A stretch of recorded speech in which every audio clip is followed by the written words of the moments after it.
Tiro al blanco. Bajo la coordinación y participación de Narciso Isa Conde.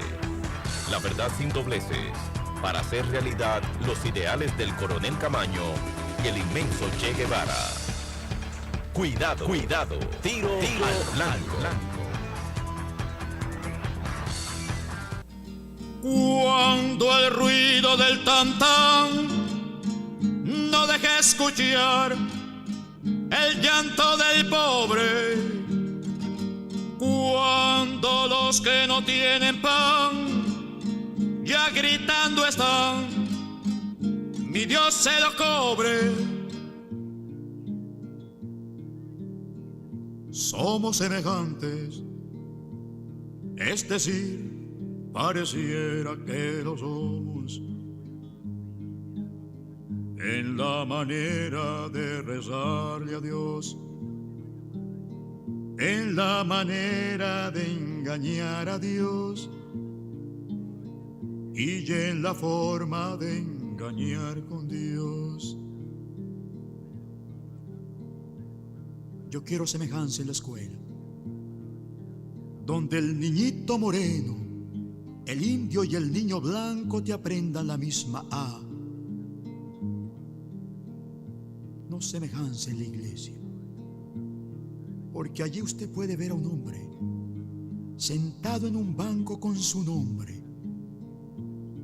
después de pisar a otro hombre, después de pisar 1000 hombres, queriendo lavar su alma diciendo: Dios me perdone. Tiro al blanco de nuevo con ustedes.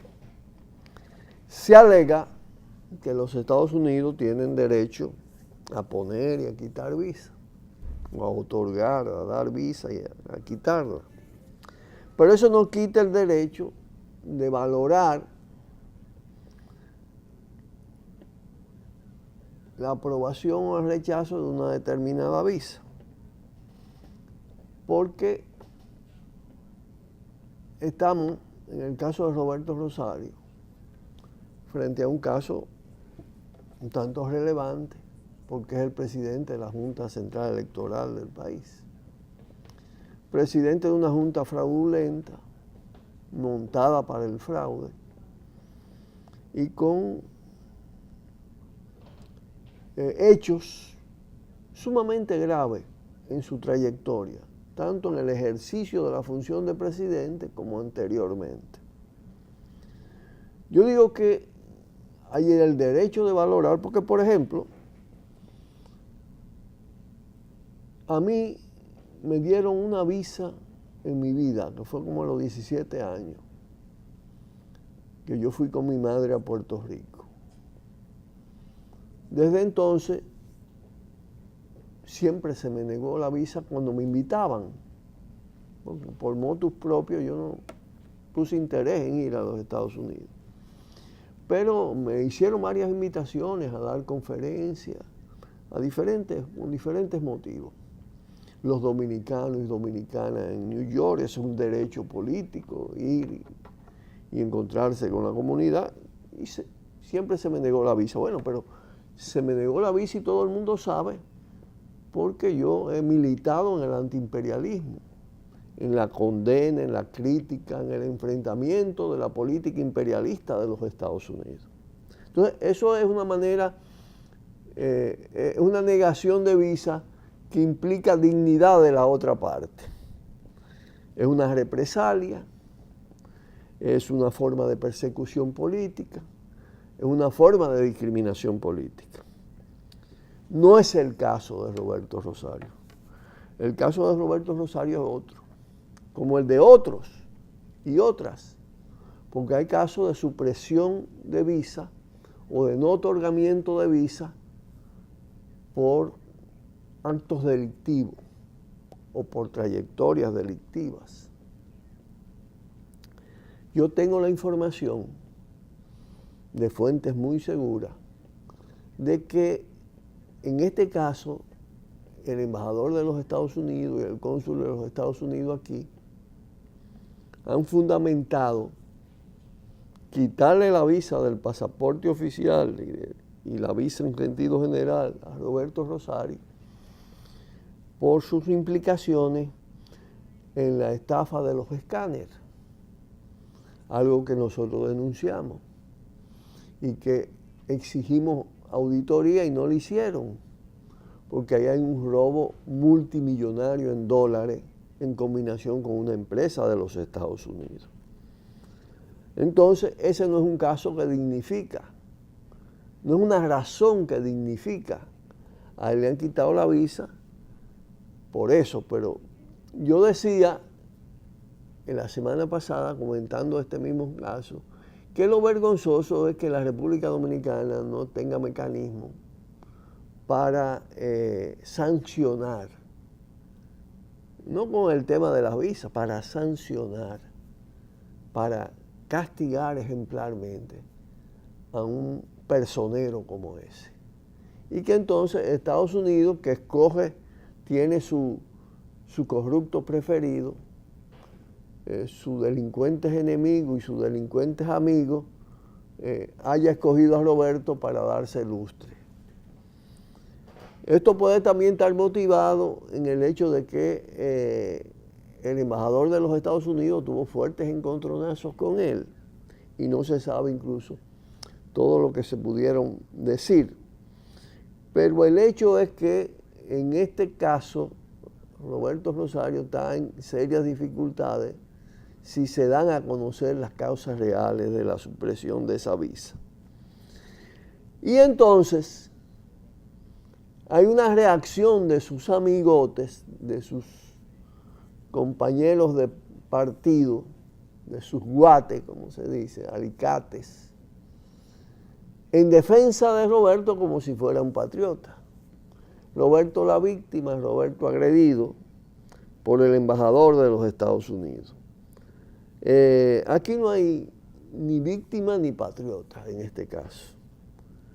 Aquí hay un caso en el que los Estados Unidos se ceban y se dan el lujo de aparecer como los que se sancionan un hecho que ha quedado impune. Porque a pesar de que fue evidente lo de los escáneres y a pesar de que es evidente el manejo doloso, corruptor, todavía están saliendo la lista de los periodistas pagados por la Junta Central Electoral por Roberto Rosario, al servicio de Roberto Rosario. Con publicidad de la Junta, con viajes de la Junta, en fin, con 1000 privilegios y prebendas. Y eso es corrupción y eso se sanciona. Entonces eso no es propio de patriotas, eso no es propio de funcionarios que haya que defender. Lo que pasa es que esa es una claque y vio la oportunidad, esa claque un tanto fundamentalista. Difícilmente Danilo Medina se meta en ese lío porque él tiene la información. Él tiene la información de por qué le quitaron la visa a Roberto Rosario. Y si la tiene, no se va a meter en rojo por ahí, a crear un conflicto para que le saquen el tema, porque si se mete el presidente, le sacan el tema a Roberto. Pueden sacárselo aunque no se meta, si sigue en esa onda, porque en fin de cuentas, él lo que está haciendo es una laraca, un pataleo, frente a una situación muy difícil que tiene. Ahora, la alternativa que tienen los PLDistas en el Congreso, o la claque PLDista, o las claques, porque no todos se van a embarcar en eso, es intentar ratificar a Roberto, lo cual coloca la situación en otro nivel, porque va a provocar un rechazo enorme en esta sociedad y va a obligar incluso hasta a los blandengues a enfrentar esta situación de una Junta Central Electoral manejada por un mafioso que le sirve a todos los fraudes habidos y por haber. Y que luego de hacerlo y de ser comprobado todo esto y de verse en esta situación engorrosa, lo ratifican. La otra opción es no meterse en esa dirección. Naturalmente aquí la voz determinante es la voz de Danilo Medina, o el mando determinante, la orden determinante es la de Danilo Medina. Y es muy posible que él sea lo suficientemente hábil dentro de su condición de maniobrero y de presidente no santo, como para no meterse en ese lío de colocarse al lado de Roberto Rosario en condiciones tan precarias. Pausamos y volvemos.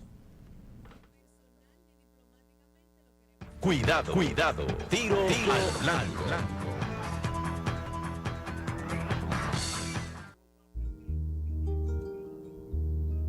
Sutil es la esclavitud. Ya no sentimos el látigo que nos resuene en la espalda. Es la nueva esclavitud.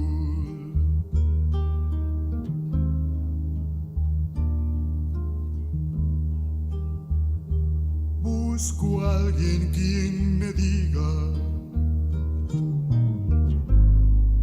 si él no se siente esclavo al ver el hambre en los rostros, al ver un niño pringoso, al ver un hombre sin casa.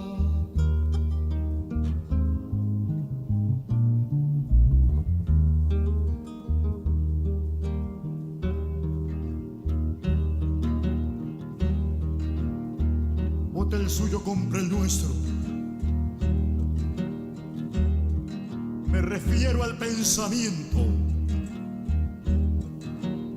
Cómprese un televisor pa' que viva lo moderno. La campaña electoral de los Estados Unidos, que en el lenguaje más común se ha tornado en una campaña sucia, lo que revela es el proceso de descomposición de esa sociedad y de su sistema político. Aquí no se habla mucho de eso, pero en Estados Unidos hay un sistema político también corrupto, un sistema electoral donde el poder del dinero lo determina absolutamente todo.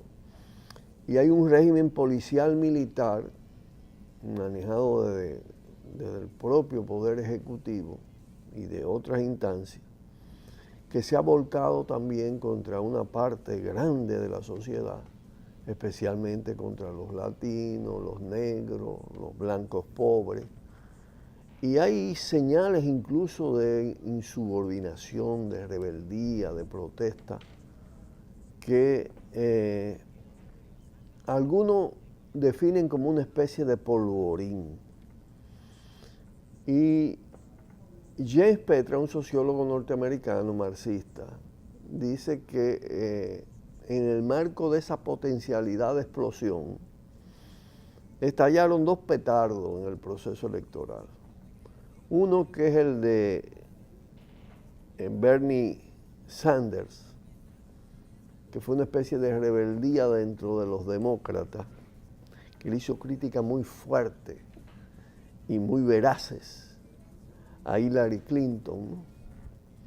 Y que asumió una posición de reformas y de enfrentar Wall Street, los grupos financieros, los grupos de poder, y planteando una línea, diríamos, de centroizquierda, algo inaudito en los Estados Unidos. El otro petardo fue el de Donald Trump, que sin ser del Partido Republicano, derrota a todos los candidatos clásicos, tradicionales del Partido Republicano, desde una lógica que algunos consideran alocada, en el sentido de su personalidad, pero que implica un lenguaje agresivo, diferente, no es una forma tradicional de hacer política. Una por la derecha, otra por la izquierda, ahí estallaron los dos petardos, aplacaron uno en el Partido Demócrata, a Bernie Sanders, que finalmente se pliega y pierde fuerza, aunque esa corriente está en la sociedad norteamericana. Y el otro sigue ahí dando coletazos. Pero estamos frente a dos candidaturas altamente destructivas. En la historia reciente de Estados Unidos usted puede encontrar pocos candidatos a la presidencia que tengan la trayectoria guerrerista, si se quiere, dentro de la globalización criminal como Hillary Clinton, que fue una especie de copresidente cuando los gobiernos de Bill Clinton, se habla de copresidencia, y que fue el que da inicio a aquellos terribles bombardeos contra Irak y a la intervención en Haití, a múltiples fechorías mundiales. Ella como senadora apoyó prácticamente todas las guerras, contra Irak, contra Afganistán, y como canciller, bueno, ahí está el récord de lo de Siria, las atrocidades que ha cometido. Pero además al clan Clinton se le acusa de graves actos de corrupción, incluyendo una disipación, una sustracción, un robo de más de la mitad de la llamada ayuda internacional de la comunidad internacional a Haití, porque Haití es una especie de predio de ellos, ¿no? Entonces, ese Hillary Clinton, que tiene un perfil guerrerista, que puede poner la humanidad al borde de la guerra nuclear, que representa el establecimiento tradicional desacreditado, y el otro, Donald Trump, que es impredecible, que es una especie de neoliberal nacionalista, ultranacionalista, en este caso, que quiere hacer quiere detener el proceso de globalización desde la lógica de Estados Unidos para hacer una república fuerte. En tanto, la lógica de transnacionalización de los capitales ha afectado a una parte importante de la sociedad norteamericana, todo el nivel de crisis. Entonces, esas son las opciones que están planteadas. Y lógicamente, ¿qué pasa en la sociedad norteamericana? Que más de un 64% rechaza los dos. Estamos hablando que dos candidatos a la presidencia no llegan a tener el 36% del electorado de los Estados Unidos. Hay una crisis de legitimidad evidente, previo incluso a las propias votaciones. Donald Trump es capaz de sacar más votos que la Clinton, y la Clinton puede sacar más colegios electorales, como ustedes saben que es un sistema amañado, o puede darse también que ella saque más votos. Hay una competencia más o menos cerrada, en la que lógicamente el establecimiento, los grandes grupos financieros, los grandes grupos de poder de los estados se inclinan por la Clinton, y los medios masivos de comunicación también, presentándola como una gran figura. Y hoy ustedes han visto el mareíto como recorre el mundo, es la gran noticia del mundo, ¿no? Este personaje digno de muchos repudios es el que parece van a imponer los grandes consorcios, los grandes monopolios, los grupos del complejo militar industrial de los Estados Unidos. Así van las cosas por ahí. Mientras aquí hacemos una pausa para volver con ustedes ya con algún comentario a temas de aquí del país. Tiro al blanco. Tiro al blanco.